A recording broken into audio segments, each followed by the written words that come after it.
Ram had decided to help the Kishkindha king Sugriv, but he only knew the surface of the story. He then asked Sugriv what exactly the matter was.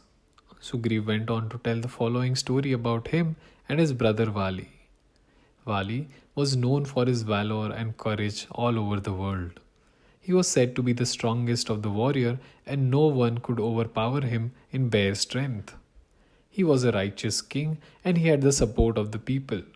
His praises and description were spread all over the world.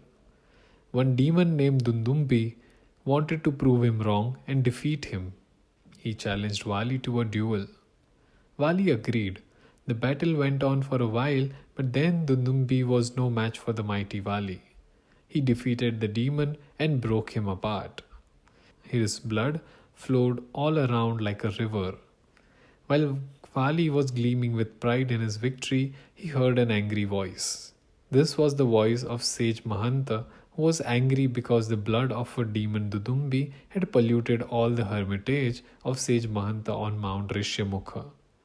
The trees had stopped growing and some withered. The sage cursed the warrior that if he ever came near the mountain, he would die immediately. Sugriv also informed that the curse was the reason that he and his ministers stayed on the mountain, and then he resumed his story. After Dundunbi was defeated, Vali went on to live his life, but Mayavi, son of Dundunbi, was infuriated by the death of his father. He had taken an oath to avenge his father's death. He gathered an army and attacked the kingdom. It was a cakewalk for Vali and his army to defeat Mayavi's army. However, Mayavi fled the battlefield and hid in a cave. Sugriv and his brother followed the demon to the cave. Vali ordered Sugriv to stay out of the cave and wait for him to return. Vali went inside. A year passed, but there was no sign of either his brother or Mayavi. Sugriv had waited enough. Just then, he saw a river of blood coming out of the cave. He immediately shut the cave with a big rock, thinking it was the blood of Vali. When he returned to the kingdom and told the story, the ministers urged him to take the throne. After waiting for some time, he reluctantly gave in to the demands and took the throne. However, the warrior returned.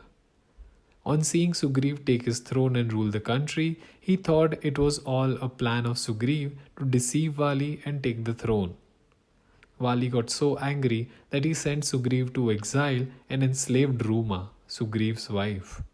Sugriv had no choice but to leave the kingdom, as he knew that he was no match for the might and resources that Vali had. He fled to the Mount Rishyamukh, where his brother could not enter because of the curse. Ever since then, Sugriv spent his time thinking of a way to overpower this king and get his wife back, but to no avail.